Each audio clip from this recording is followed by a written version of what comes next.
அஸ்திபாரம் குலுக்கப்படுறதுக்கான ரகசியம் என்ன? அப்போஸ்தலர் 16 அதிகாரத்துலன்னா, அவர்கள் அசைக்கப்படல, அவன் அசைக்கப்படுகிற வரைக்கும் ஒன்றும் அசையாது. நீங்கள் மனுஷர்களுடைய தந்திரங்களும் அல்லது சூதுகளும் எதிர்மறையான செய்கைகளும் கண்டு நீங்கள் சரீரீதியாகவும் மனரீதியாக அசைக்கப்பட்டு போகிறீர்கள் என்றால் உங்கள் சூழ்நிலைகள் அசைக்கவே பட முடியாது. அது ஒன்றும் பலப்படும். நீ திருந்துற வரைக்கும் ஐயா நான் என்னையா பண்ணேன் அந்த மனுஷன், அதுதான் வேணாம். அது அழைக்கப்பட்ட வாழ்க்கை. நீங்கள் குறை சொல்லுகிறது, குற்றப்படுத்துகிறது, இதெல்லாம் பழைய கால வாழ்க்கை. அதெல்லாம் கிருபைன்னு சுற்றி கொண்டிருக்கிற அந்த விஷயம் வேறு. இப்பொழுது நீங்கள் சத்திய மார்க்கத்துக்குள்ளே வந்திருக்கிறீர்கள். சத்தியம் உங்களை செதுக்கி கொண்டிருக்கிறது. வாழ்க்கையில் இருக்கிற எல்லா கலைகளும் எடுத்து போட்டு கொண்டிருக்கிறது. நல்ல பலியாய் கர்த்தர் உங்களை மாற்றுகிறார். ஜீவியத்தில் இருக்கிற கொழுப்புகள், கொம்புகள், மேன்மைகள், தோள்கள், அடையாளங்கள் எல்லாவற்றையும் கர்த்தர் அழித்து கொண்டிருக்கிறார்.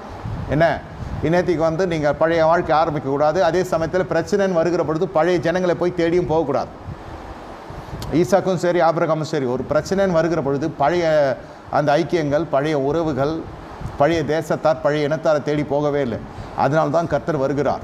எனக்கு யாரையும் தெரியல, நிறைய பேர் அங்கலாக்கிவாங்க. எங்களுக்கு சபர்ஸ் கிடையாது, எங்களுக்கு எதுவும் அரசியல் பிரமுகர்கள் தெரியாது, எங்களுக்கு அவ்வளோ பிரபலியங்கள்லாம் தெரியாது, யாருன்னா எல்லாம் சொல்லுங்கன்னு கேட்பாங்க. நான் சொல்கிறேன், நீங்கள் தவறான மார்க்கத்தில் போய் கொண்டிருக்கிறீங்க. யாரையும் தெரியாத வரைக்கும் நல்லது. என்ன நல்லா தெரிந்து கொள்ளுங்கள், கர்த்தரை மட்டும் தெரிந்து கொள்ளுங்கள். கர்த்தர் உங்களோடு கூட இருக்கிறார். யார் உங்களுக்கு தேவை? கர்த்தர் தேவை. அவர் வானத்தில் தூதர்களை அனுப்ப முடியும், அவரே இறங்க முடியும், அவர் உங்களுக்காக யாவையும் செய்து முடிக்க முடியும். இந்த சங்கீதம் 50வது அதிகாரத்தில் வாசித்தால் பாருங்கள், வேதம் என்ன சொல்லுகிறது? இந்த இடத்துல நீ திருடனை காணும்போது அவனோடு ஒருமித்து போகிறாய், விபச்சாரரோடு உனக்கு ஒரு பங்கு உண்டு. 50:18 வாசிக்கிறோம். நீங்கள் சிபார்சுக்கும் நீங்கள் ஆள் தத்துவத்தை பார்க்கறதுக்கும் அவனை அதிபதிகளை தேடி போவதை காட்டிலும் கர்த்தரை சார்ந்திருப்பதே நலம். நீ திருடனோடு ஒருமித்து போகிறாய். எந்த குரூப்லேருந்து நம்ம வெளில வந்தோமோ, எந்த துஷ்டத்தனத்துலேருந்து துன்மார்க்கில் வெளியே வந்தோமோ, இப்போ நம்முடைய வாழ்க்கையில் ஒரு புயல் வீசுகிறது, முதல்ல மறுபடியும் போய் அவனை தேடுறோம். என்னுடைய வாழ்க்கையில் எல்லா புயல்களிலும் அந்தந்த இடத்துல அந்தந்த ஜனங்களை கர்த்தர் எழுப்பவல்லவராக இருந்தார். அதெல்லாம் தெரியாது எனக்கு. முன்ன ஒரு வேளை ஜெபித்திருக்கலாம், அந்த குடும்பத்தாரை நன்மையை பெற்றிருக்கலாம். ஆனால் 20 ஆண்டு 25 காலம் ஊழியம் செய்கிறேன்னா சொல்கிறேன். அதுக்கப்புறம் பார்த்தா அவங்களுடைய 2வது சந்ததி எனக்கு சகாயராக எழும்புவாங்க. அவங்க அப்பா அம்மா தெரிஞ்சவங்களாக இருந்திருப்பாங்க. ஐயா நீங்களா அது? ஆமாம். என்ன அவங்க பார்க்குறப்போ சின்ன பையனாக பார்த்துருப்பாங்க, வாலிபனாக பார்த்துருப்பாங்க. நான் அவங்கள குழந்தையாக பார்த்துருப்பேன்.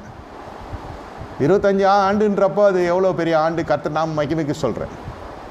எத்தனை சந்ததியரை பார்த்துருக்க முடியும்? இல்லை ஏன் சொல்கிறேன்னா, நம்ம யாரையும் தேடி போக வேண்டியதில்லை. கர்த்தரை தேடுகிற பொழுது தேடுகிறவர்களுக்கு ஒரு நன்மையும் குறைபடாது. அது எப்பொழுது என்றால், நல்ல ஜீவியம் போய் கொண்டிருக்க பொழுது எல்லாம் சூறாவளி வீசுகிற பொழுது தான் யாரையும் தேடக்கூடாது.